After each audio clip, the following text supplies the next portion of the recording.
And we continue with Chapter 9. This part is called Mastery via Creativity and Work. It's pretty windy, so I've rolled up the window. And it's kind of like a little storm cloud's coming in or something. I'm not really sure. I failed to check the weather.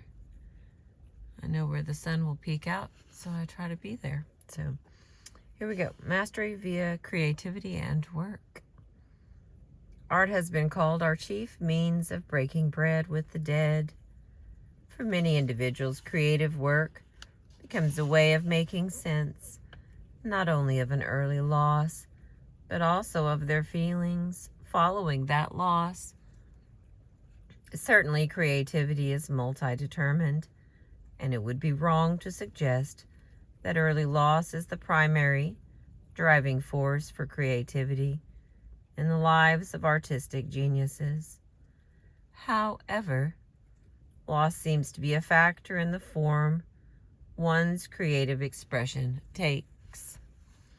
Indeed, the creative product may reflect the mourning process in theme, style, form, content, and may itself stand as a memorial. In individuals' literary, artistic, or philosophical talent mixes with the need to infuse life into the dead fragments and recreate life to produce the work of genius. Author Virginia Woolf recognized that her own desire to write was tied to a need to master the trauma she experienced following the death of her mother. When something bad would happen, Woolf would try to explain it, and that would blunt what she called the sledgehammer force of the blow. Throughout her life, Woolf responded to tragedy by writing down and explaining what had happened, first to herself, then to others. It is not, as I thought as a child, simply a blow from an enemy hidden behind the cotton wool of daily life. It is or will become a revelation of some order. It is a token of some real thing behind appearances, and I make it real by putting it into words. It is only by putting it into words that I make it whole. This wholeness means that it has lost its power to hurt me. Woolf masters and controls tragedy by explaining it. And as a writer, her medium for explanation is the written word. For much of her life, Woolf was haunted by the image of her mother. I could hear her voice, see her, imagine what she would do or say as I went about my day's doings. She was one of the invisible presences who after all play so important a part in everyday life. In her mid-40s, as she was going for a walk and composing a new book, an idea came to Virginia Woolf in a rush. The idea became the book, To the Lighthouse. A book that Woolf wrote quickly and that finally allowed her to break her obsession with the image of her mother. Woolf says, "When it was written, I ceased to be obsessed by my mother. I no longer hear her voice. I do not see her. I expressed some very long-felt and deeply felt emotion, and in expressing it, I explained it and then laid it to rest." To the Lighthouse is the story of the life and death of Mrs. Ramsay. The first part of the book recounts the events in a day in the life of the Ramsay family. Mrs. Ramsay as the focus of the family, and the one who knows that knowledge and wisdom are stored in her heart. The young painter, Lily Briscoe, who seems to represent Woolf herself, is enamored of Mrs. Ramsay, enamored of her solidity and her presence. Lily likens Mrs. Ramsay to a dome-shaped hive, an image reminiscent of the great cathedral space that Woolf felt had been occupied by her mother in her own childhood. The first part of the book, entitled Time Passes. Whoa. Skipped a whole paragraph there. Hang on. I looked at the sun. Lost my mind. And the first part of the book concludes with a dinner party. The first part of the book. Okay, I'm going to take a drink. Hang on.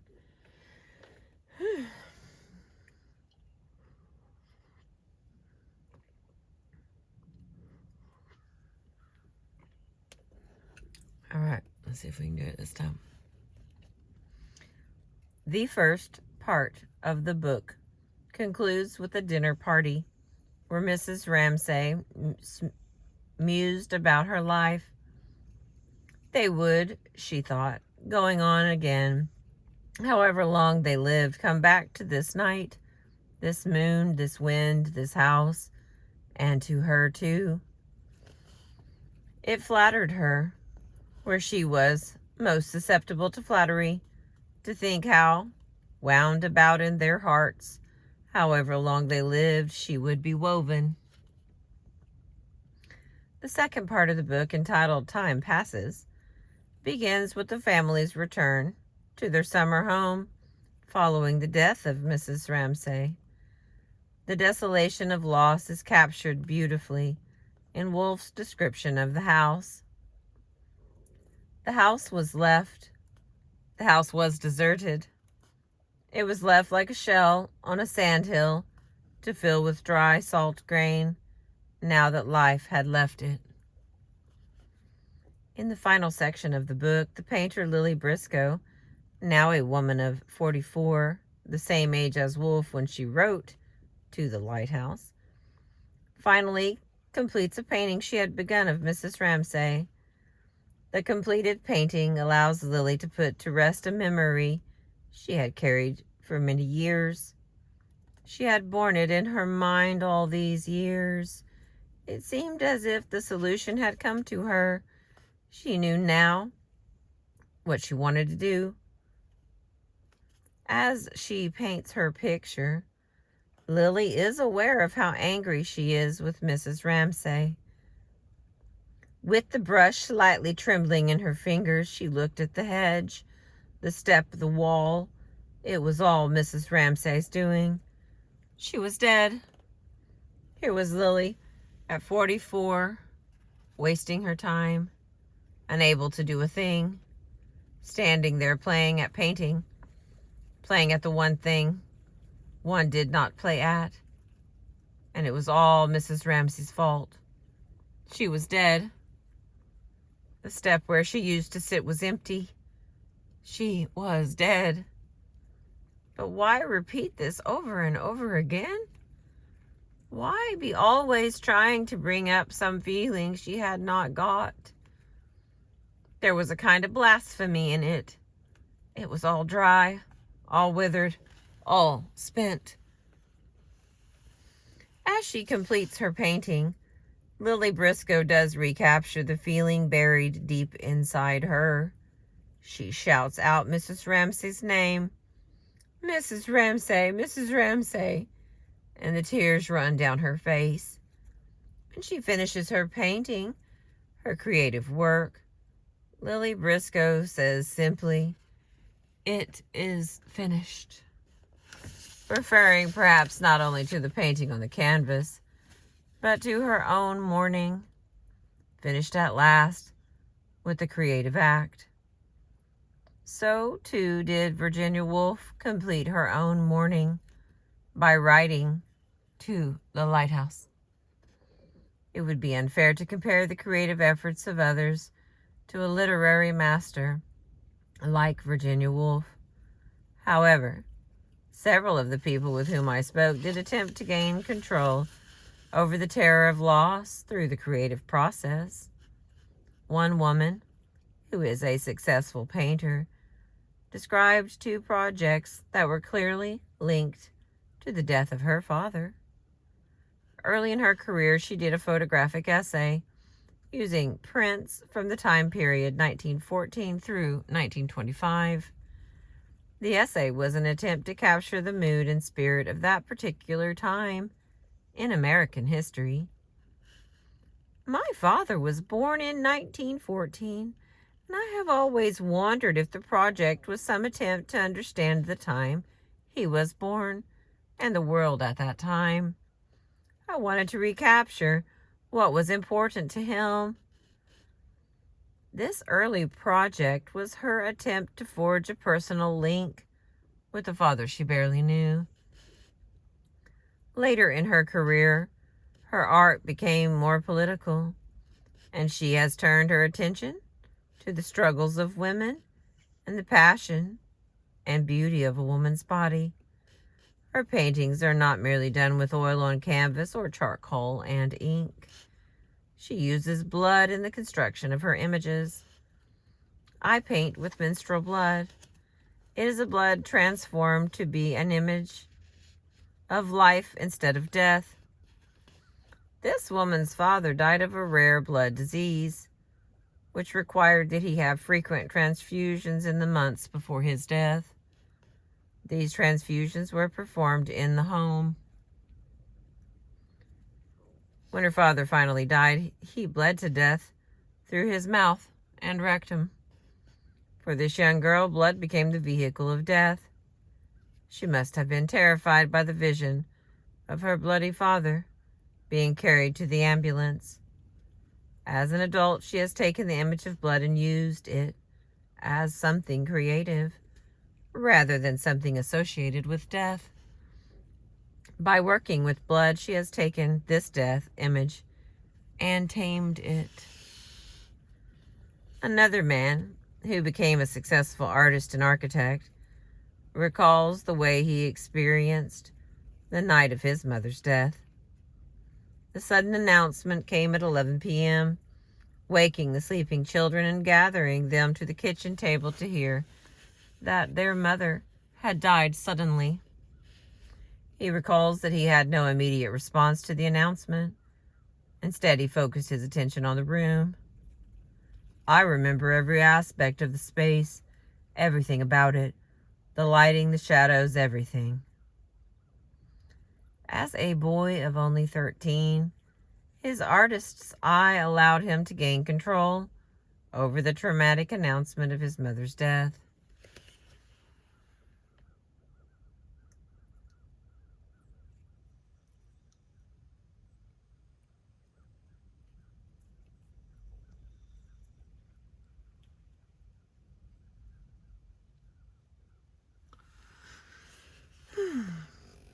Because his father's grief was overwhelming, this man never had a chance to mourn openly for his mother. When his father died 10 years later, he was once again denied the chance to grieve. His father died carrying old grievances against his own devoutly Catholic family, and he demanded that his funeral be without any of the rituals of the church. There was to be no service, no wake, no hearse carrying him to the cemetery. His body was to be delivered to the cemetery in a plain pine box, laid in the ground, and only then could mourners arrive. The family honored his wishes, but this stark and barren burial once again deprived the son of the space and opportunity to mourn. As an artist and an architect, this man has spent his life designing spaces where people will feel comfortable and at home. When he designs a personal residence, he spends hours, sometimes days, interviewing the family members. He wants to know them, to understand not only their particular needs, but also their personalities, so that he might build a home for them that will be emotionally open and nurturing. During his long career, he has also designed a number of community parks and public spaces where people might come together for a festival, a concert, or some group activity. Once again, before designing these spaces, he talks with the people who will use them. He is able to feel great empathy for the needs of his clients and has devoted his life to creating spaces where people can feel their feelings and be at home in both a literal and a psychological sense. It is both ironic and fitting that he creates for others what was denied to him as a boy.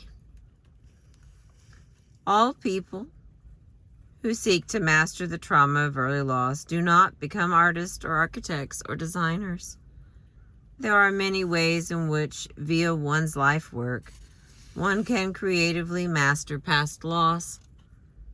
Some who choose to be healers bring to their work a heightened sense of empathy for the pain and distress of others. Lois Ackner, a social worker who runs groups for adults whose parents have recently died, has written a thoughtful and helpful book entitled How to Survive the Loss of a Parent.